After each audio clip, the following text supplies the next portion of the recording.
Realm presents Echo Park, starring Harry Shum Jr. Episode 4.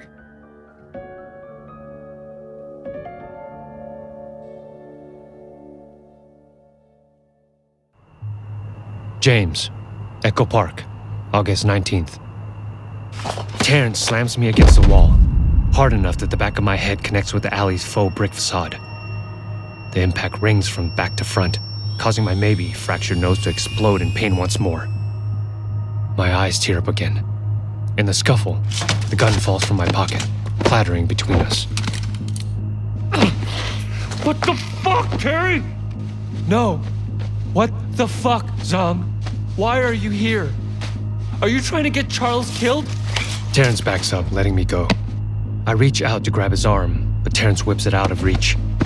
He pulls back a fist and I move on instinct. I rabbit punch with my free hand, catching Terrence right under his left eye. Terrence recoils and stumbles back. We face each other, breathing hard. That's when I notice a gun lying on the ground between us.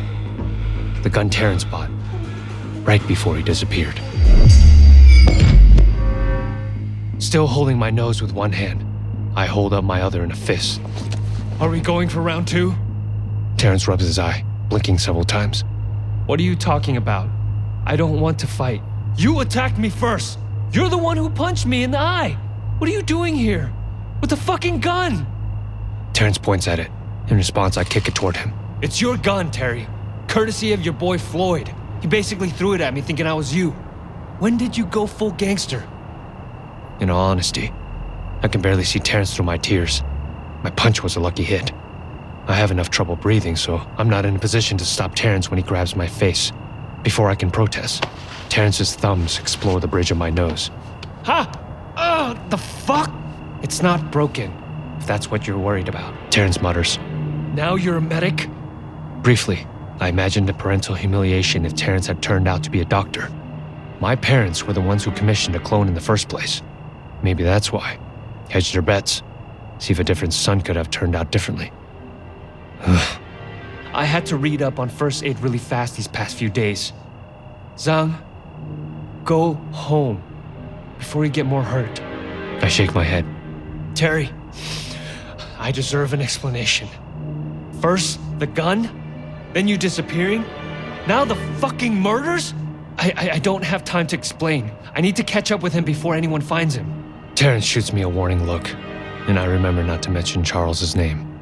Fine. I have a car. We can find him faster. And you can tell me what the fuck is going on, okay? Then everyone's fucking happy. Terrence glares at me for a minute. Fine. Determined to avoid a repeat of the in and out incident, I try that grounding technique before Terrence calls me out. 5 things I see. A grim-faced Terrence. The nav map pointing to the unmarked location Terrence entered. Gun on the dash between us. The empty street. The red stoplight. 4 things I can touch. The pre-warmed leather seat. The cold steering wheel. The frayed pocket of my favorite jacket. The sad, empty little packet that used to have some rainbow. Damn, I could use a dose right now. 3 I hear. Terrence is breathing. Awkward silence. The tires as the car peels out from the stoplight. 2 I smell. Terrence hasn't taken a shower in a while. Neither have I, for that matter. Ugh. 1 thing I taste. Turns out getting your nose almost broken produces a lot of snot and blood. Terrence glares out the passenger side window. Even in silence, I can hear him judging me. You have to bring me up to speed, Terry. I fucking thought you were murdered. Terrence continues to stare out the window. You could have at least returned my text. I stop. Suddenly aware I sound exactly like my parents. Terrence hardly moves, only lifts up one of those disposable smartphones as we near the destination he plugged in. Okay, he never got my text. The car slows to a stop and backs slowly into a street parking space. I swallow my next retort, instead asking, Where are we? What are we doing here? Terrence hops out, but doesn't slam the door. He turns around. Go home, Zhang. This isn't about you. Part of me is tempted to let Terrence sort all this out by himself, to hand over the gun and just leave. But that would leave Terrence alone, without anyone watching his back. Helpless. Unprepared. So I climb out of the car. Terrence's expression tightens. I don't have time to argue. He's in danger and I have to catch up with him. Terrence throws up his hands and turns towards an enclosed alleyway. Several meters in is a kiosk pharmacy. Essentially, a takeout window for a single clerk with the rest of the pharmacy hidden in the back. It wasn't labeled on my nav, so it's probably not licensed. I lean against the wall, just close enough to pick out the conversation. "Back again, Terrence? Is your friend with you?" says the pharmacist. Terrence looks down the alleyway, and I shift out of sight. "Oh, you mean..." "No, he ran off. I'm hoping he came here, Logan." The pharmacist looks startled. "What? Shit! He needs to be resting." I know. But you saw him. He's spooked. He's in danger, from himself as much as infection." Logan nods. "Yo, I tried to give him a sedative, but he freaked out. Thought I was poisoning him. Did you try Victor?" "Not yet. But if he went to Victor, then at least he'll be with someone who can look out for him." Okay, here. Terry, take these, in case you run into him. Yo, and be careful, okay? They're extra strong, especially for your friend's condition." Logan hands him a plastic bottle, pills clacking like a rattlesnake. The sound reverberates in my ear, sends a familiar thrill up my spine. "Logan, if he comes by here again, call me right away, and try to keep him from running." No, Terrence, I'm a pharmacist, not a babysitter." Terrence returns a blank look, giving the poor guy a chance to backfill his own guilt and sense of responsibility. A look that would make my aunties proud. Logan relents with a sigh. "Yeah, okay, but only for you. Hope you close the circle." "Me too, Logan. Me too." Terrence walks away, and then straight past me like I'm not even there. I jog after him and grab his arm. "Hey, the car's that way. I'll be fast on foot." He shakes me off. I stand my ground. "Except you don't know where in Los Angeles he is exactly. Maybe he's at this Victor's. Well, what are you going to do if he's not? The city's huge. Remember Julian?" The name stops him in his tracks. "Fine," Terrence says through gritted teeth. He takes several deep breaths. I've never seen him this angry before. In fact, I've never seen Terrence angry at all. Distantly, I wonder if this is a bad sign. I take a step toward him. "You won't regret this. We'll find your man." Flashback. Echo Park, May 13th. This isn't the first time I've helped Terrence with a manhunt. There was Julian. After the In-N-Out incident, we started hanging out, above and beyond just peace supplying.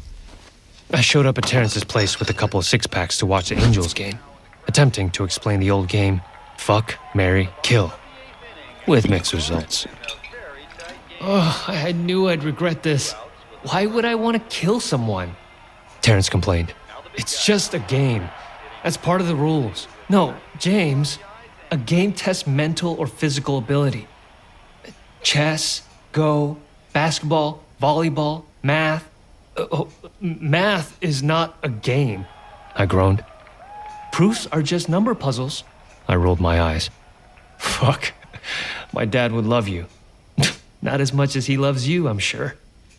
Terrence smiled over the rim of his water glass. He declined my generous offering of gas station beers. Sensing another counseling session, I head him off at the pass. "Come on, you're a parent's dream. Straight-laced and straight-edged. You don't drink or do drugs. You love math games." Oh, he hates the counseling part, though. He thinks only surgeons count as real doctors. I mimed air quotes. Then I side-eyed Terrence, considering. "Didn't your clone college allow you any fun choices?" "It wasn't a college. It was a retreat. And please don't say clones, all right? You use that other word about us, Source? Yeah. I mean, how's that any better? You're not part of the circle. You didn't grow up like we did, at the retreat. It's just a description for someone who didn't have that experience. Terrence went silent, deep in thought. I took another sip of beer. So, that person you dated, would they fall under the fuck category? Marry? Or maybe kill? I add jokingly. Terry winced. Roque is complicated. The relationship was complicated. Aren't they always? No, James. We didn't even understand the concept of money until we left the retreat, okay? Try romantic relationships when you barely know how outside society works. And Archigen wasn't exactly supportive of emotional development. We were all just fumbling around, trying to figure out what was okay and what wasn't. My eyebrows rose. I've never gotten a rise out of Terrence before. I was tempted to poke a little more, get into the meat of things. When Terrence's phone rang, he looked at the number. Sorry, client privilege. He rose and stepped into the kitchenette. It didn't offer much privacy in this one-room flat. I overheard snatches. Missing. Drugs. Trouble. Skid Row. Then Terrence came back. James, sorry, but I have to fix this. Isn't this your day off? What's a day off? Look, someone I'm counseling, he's gone missing. I set down my beer. Let me help. Los Angeles is a big place, and last I checked, you didn't have a car. Terrence looked up surprised, but he was smiling too. Thanks, James. That would help a lot.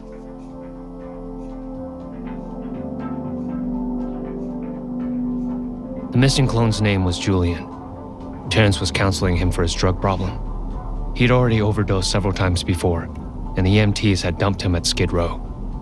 Terrence had to pick him up there. Only this time, Julian wasn't at Skid Row, or either of the halfway houses Terrence knew. And yeah, Los Angeles was indeed massive. At our third stop, I turned to Terrence. I can call a friend. He shook his head. This is an echo matter. It's bad enough you know Julian's history. Trust me, I'll be discreet. Okay, fine. I just gotta make a call real quick. Terrence steps out of the car, and I quick dial Kisa at the station. She picks up on the first ring. Familiar and friendly as always. Nope. No way. Kisa, I need a favor. No, James. No more favors. They end up costing me more than they cost you, which is nothing. It's not for me.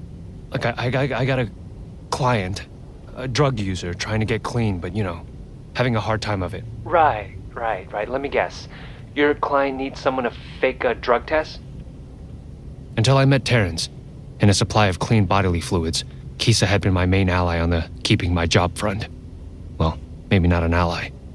Maybe helped me once and almost got a lot of flack for it. I winced in the rearview mirror. It's not me, okay? Look, I need help finding a missing clone. Julian Leo. I am literally trying to save a life here. What is it with you and clones? She sighed. They got the ass end of every conceivable stick. Do you know the retreat didn't even teach them what money was? No wonder they're susceptible to drug habits and houselessness. Julian doesn't have a family. Okay. I'm remembering why they voted you best bullshitter in high school. All right, let me check this out. Technically, the school censored it to best bull loney. I gave Kisa the same description of Julian that Terrence gave me. But please, don't put out an alert. I'll find him myself. There is a complaint matching that description. Okay, I'll text you the address. It's near an old tent city designation. We don't patrol there anymore.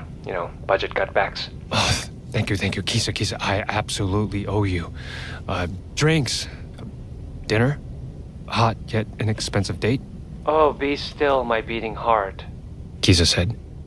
Before I can make another joke, she hung up.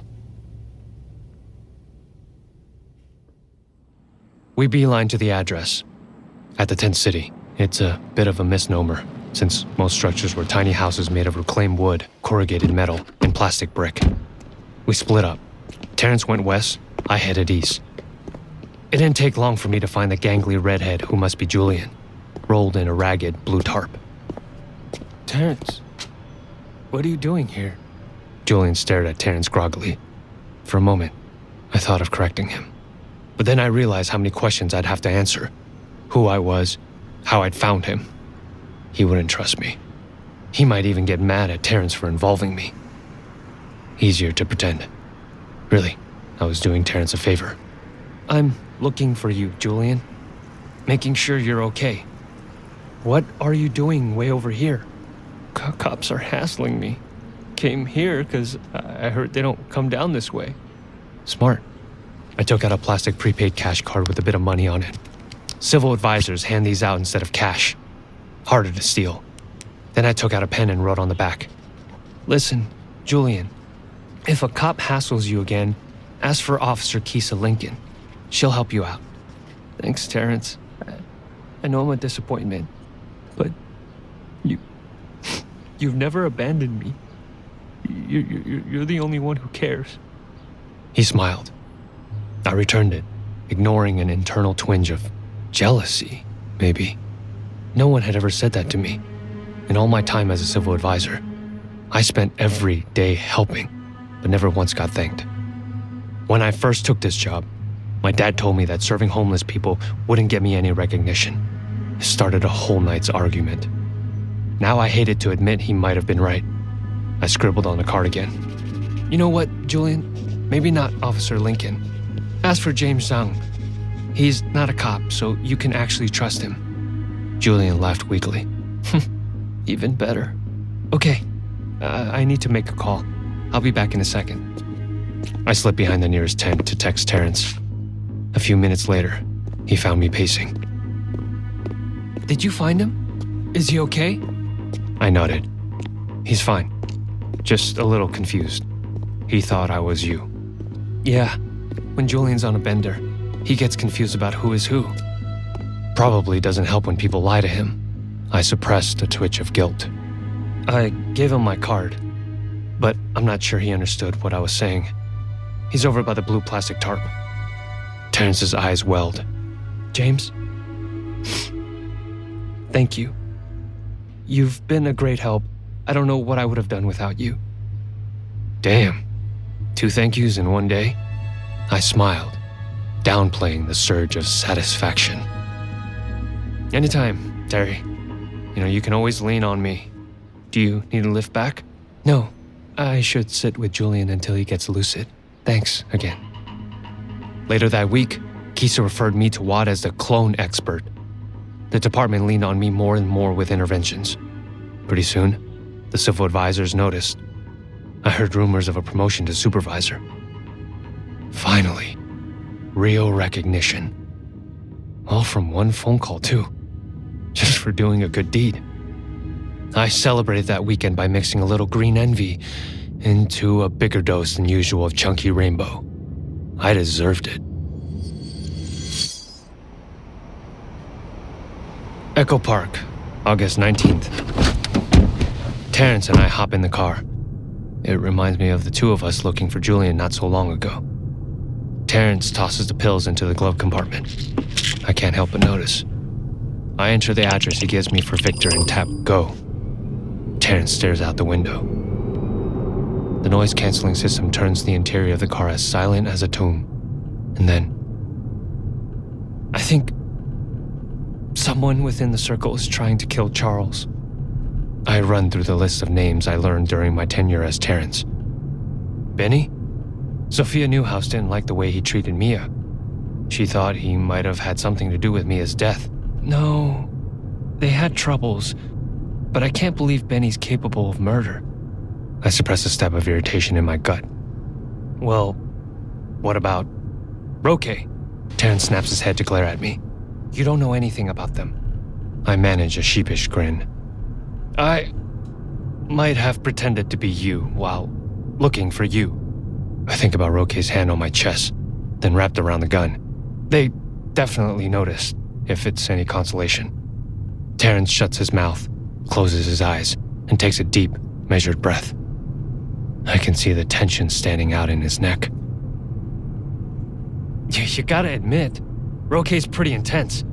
They held my gun, your gun on me. Religion does weird things to people, okay? Especially culty religions. Please, don't call the Circle a cult. The Circle isn't violent, Terrence says through gritted teeth. But did you just say the killer is part of the Circle? Charles received a demand to publish an anonymous manifesto. That someone wants Echoes to kill our sources and take their place. I knew it. But still, hearing Terrence say it sends chills down my spine. I watch him closely. Did he publish it? No. Charles sanitizes his depictions of the Circle in Echo Park. Too much, if you ask me. He erases the problems we're facing. Unemployment, lack of medical services. Do you know that we can't access our own medical records because they belong to our sources? The bitterness in Terrence's voice is so palpable I can taste it. For once, I keep my mouth shut. He definitely doesn't talk about the divisions in the community.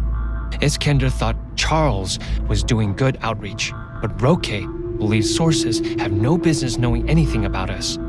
It sounds like the killer has been radicalized by the Circle. You need a cult deprogramming expert. Stop calling it a cult! And no outsiders. You have to be kidding. Terry, this is serious. There are murders going on. With a murderer. Who murders? Terrence clenches his jaw. Look, Charles is a witness. The cops can't ignore actual evidence. With this, they'll listen to me. Smooth things over for you and your people. In exchange for what? Terrence stares directly at me, his gaze a laser beam. I blink. What are you talking about? It's always quid pro quo with you. Favor for a favor.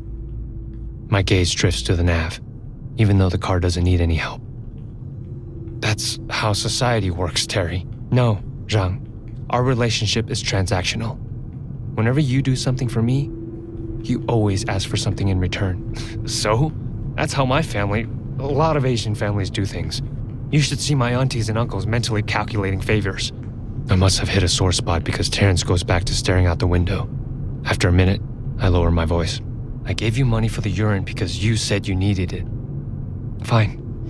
I've enabled your drug habit, James. I take responsibility for that. But you only paid me to assuage your guilt. And you gave me pee out of kindness of your heart? No, you wanted something too. You might not have had money at the retreat, but you clearly understand payback. You're right. Terrence surprises me. I look over, but he's staring out the window at the passing streetlights. You're not the only transactional one. I wanted to know more about your life. What it was like having a biological family.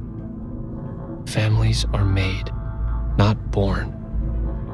But what if I had been born into a family? Would I have a different sense of responsibility? A different sense of forgiveness? I was looking for reflection. Trying to learn from you, James. That's a first. I wonder what my parents would say to someone using me as a life model. So, what have you learned? That we're both incapable of genuine friendship? Terrence winces. I'm making this about me. I apologize. Look, Terrence, I was trying to be your friend. When you disappeared, I thought you had been murdered. I finally tracked you down, and you're biting my head off accusing me of being transactional? What bullshit. James, I'm sorry, okay? We're 10 minutes away from the address Terrence gave me. What's the plan here? Find Charles at this guy's Victor's house? Then what? I don't know. But Victor's place isn't safe. Too many people know how often Charles stays there. Family Rooster is likely compromised too, after you shouted his name all over the block. Terrence shoots me a look. How was I supposed to know? I snap. Terrence massages the bridge of his nose. Maybe we can find a hotel to hide him in. I just don't have the money to. Of course, okay, there it is. Terrence looks puzzled. Then realization dawns. No, I wasn't going to ask. I'm not a fucking bank. Terrence shakes his head. I never asked you for money in the first place. You insisted on paying me. Fine. If I'm paying, I want my urine. Terrence exhales. You know what? Just let me get out of here. I'll look for Charles on my own. Great. Good luck not getting murdered. He doesn't say anything when he hops out of the car. Terrence disappears in the rear view. Fucking fine. Let him walk it off. It'll be good for him. Give him time to recover from his little temper tantrum. Here I am, making sure he's safe, finding his friends, taking on this whole murder mystery solo, only to be criticized at every turn. Where's the gratitude? Obviously, Terrence is too close to all of this. He isn't thinking straight. Not just the cult brainwashing, he's too emotional. I've got the advantage, being on the outside. A rational observer, not emotionally entangled in clone drama. As far as I see it, neither Benny nor Roque are off the suspect list. And Charles needs real medical attention, professional protection, things Terrence can't provide. He thinks he can take care of everyone by himself, but he's in over his head. Our relationship isn't transactional. Terrence just lashed out because he needs someone to be the villain. I can't see Terrence in the rear view anymore. I could just leave. But Victor's address is still plugged into the nav. I hit the reroute and steer along a parallel street. With wheels, I'll beat Terrence to Victor's. Once there, I'll reason with Charles. Take him to the hospital. Get a police escort. Fix Terrence's mess. Because I'm not the villain. I'm the hero. Victor lives in an apartment complex, a set of condos devalued in the last housing bust, on the outskirts of Echo Park. A real estate company acting as a tax shelter bought the property and let it die, cashing out when the state seized Echo Park to house Archigen's children. I take in the complex's cracked paint, broken piping, and exposed wiring. As I approach, the LED hallway lights dim and flare. Somewhere in the background, there's a high-pitched whine of a malfunctioning motion sensor. I grip the gun in both hands. 5 things I see. Door, stairs, peeling drywall, broken light bulb, really shitty carpet. I take one look at the elevator and decide against risking it. Thing looks ready to collapse. I climb the stairs to the 3rd floor. Suddenly, footsteps. I press my back to the wall, heart hammering. Someone's getting closer. Relax, I tell myself. I'm not doing anything suspicious. Still, I wait until the footsteps slow, but then they disappear. I push out of the stairwell into the hallway, and... Fucking... why? I whip around and raise the gun up. Damn it. It's just Terrence. Cursing, I lower it again. Don't fucking sneak up on me. I could have shot you. Don't run around sticking a gun in other people's business. Terrence starts forward. I turn around, ready to follow him. But the sight at the end of the hallway stops me cold. Wait, Terry. I grab his arm, stopping him. Door's open. There's a light on the inside of the apartment. The doorknob hangs at a funny angle. Was it already broken? Or did someone break it recently? I lift a finger to my lips and gesture with the gun. Terrence shakes his head. Rolling my eyes, I elbow him out of the way. Fine, I'll take point. But Terrence touches my shoulder. Don't fucking spook him. My pulse rabbits in my eardrums. Doors don't sit ajar in these situations because things are safe. Terrence grimaces, but he lets go of my shoulder at least. I creep toward the apartment, gun braced in both hands to keep it from trembling. The lights flicker, both warm yellow coming from inside the apartment, harsh white of the hallway. My stomach churns at the motion. The doors only open a crack. I can't see much beyond stained carpet, a single blank wall. I pause when I reach it. Do I announce myself? Barge in? I can't hear over the thunder of my pulse. Every instinct in my body screams that something is wrong. I plant one palm on the door and ease it inward. The creak sets my nerves on edge. A short hallway opens into a living room kitchen room combo. I step inside, holding my breath. At the same time I raise the gun. The floor creaks. There's someone on the couch. gun in his hand. I freeze. I'm not moving. I'm not pulling the trigger either. It takes my conscious brain a second to catch up. I hear my voice as if it were coming from someone else's body. Oh, shit. Then Terrence is in there, pushing past me. The gun drops to my side. Limp. My eyes flit across the scene. 5 things I see. Blood spatter on the yellowed wall. A growing puddle on the carpet. Charles's body, limp, against the threadbare cushions. A gun dangling from his bandaged right hand. Charles's head, the horrible deep red soaking his hair. The bandages. I drift forward, even though every muscle in my body screams at me to turn around, run the other way. Terrence kneels in front of Charles. I join him and immediately regret it. Charles's head tips backward, revealing the hole underneath his chin. Those broken teeth on his collar. Terror and adrenaline surged through me in a flush of heat, a dizzying tingle in my chest. Terrence shakes his head. No way Charles would kill himself. This is a fake out. Someone killed him and made it look like suicide, right? I can't tell if he's trying to convince me or himself. I touch his shoulder. We have to go before the police come. He looks confused. Shouldn't we wait? Talk to the police? I swallow thickly. Look from him to the gun in my hand, to the gun in Charles's hand, to the still open apartment door. Anywhere but Charles himself. No, Terry, you don't get it.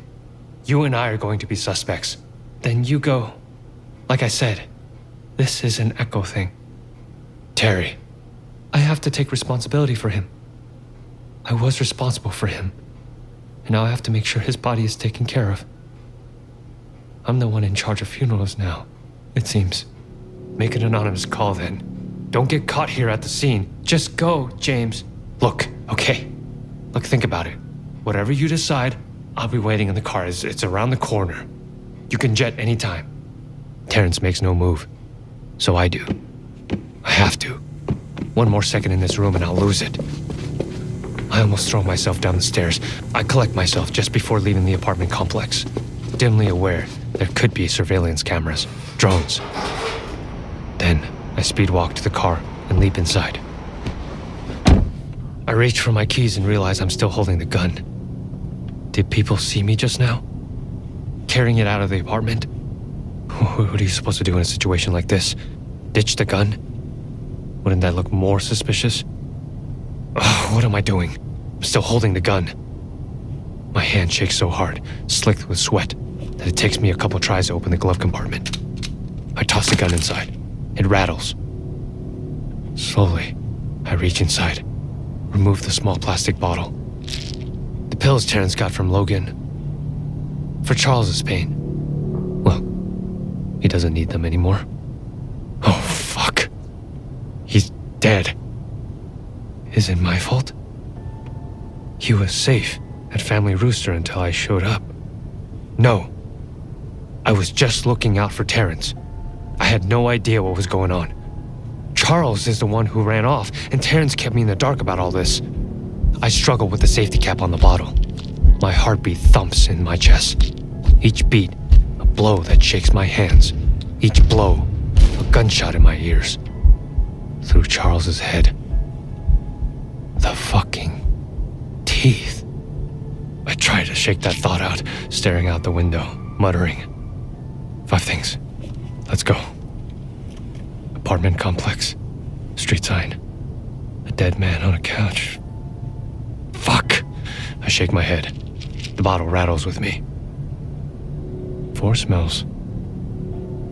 Cooking oil. Incense. Blood. I hadn't known blood had a scent. Not like that. The bottle pops open. I tip it horizontally. I still can't steady my hands. All the pills spill into my palm at once. Just a few, really. They're so tiny. With all the chunky rainbow I've been taking for months, and a little deep blue, some green envy now and then, I've got a high tolerance. These probably wouldn't even put a dent in me. For a second, I hear Terrence's voice, calling himself an enabler. Maybe I shouldn't. Maybe I'm not in a rational mind frame right now. Well, no fucking wonder. My clone just led me to a crime scene. My clone, Terrence, with his condescending counselor tone and the praise everyone in his community heaps on him. Suddenly I realize who Terrence reminds me of. My father. The insight is almost enough to make me close my fists, dump the pills back into the bottle. Almost.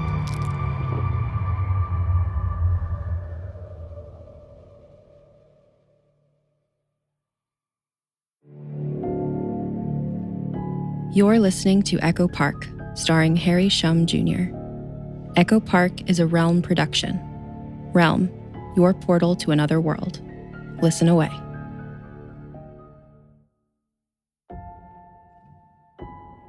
Echo Park stars Harry Shum Jr. Written by Curtis C. Chen, Monte Lin, Millie Ho, Sloane Leong, and Jenn Reese. Produced by Rhoda Belleza, Fred Greenhalgh, Kaylin West, and Haley Wagreich. Directed by Pun Bandu. Executive produced by Molly Barton, Marcy Wiseman, Julian Yap, and Harry Shum Jr. Associate produced by Michael Coulter. Starring Harry Shum Jr. and Nikki Tauzon. Loop Group actors David Chen, James Taku Leong, Constance Parng, and Artemis Snow. Sound design by Krista Giametti. Mixing and mastering by Rory O'Shea. Audio editing by Justin DeWald. Original score by Martin D. Fowler. Music supervision by Marcus Bagala. Production manager Alexis Latshaw. Production coordinator Angela Yee. Casting by Sunday Bowling and Meg Mormon. Cover art by Kendall Thomas and Louise Daisy. Executive in charge for Realm, Mary Asadolahi. Find more shows like Echo Park by following Realm on Apple Podcasts, Spotify, or at realm.fm.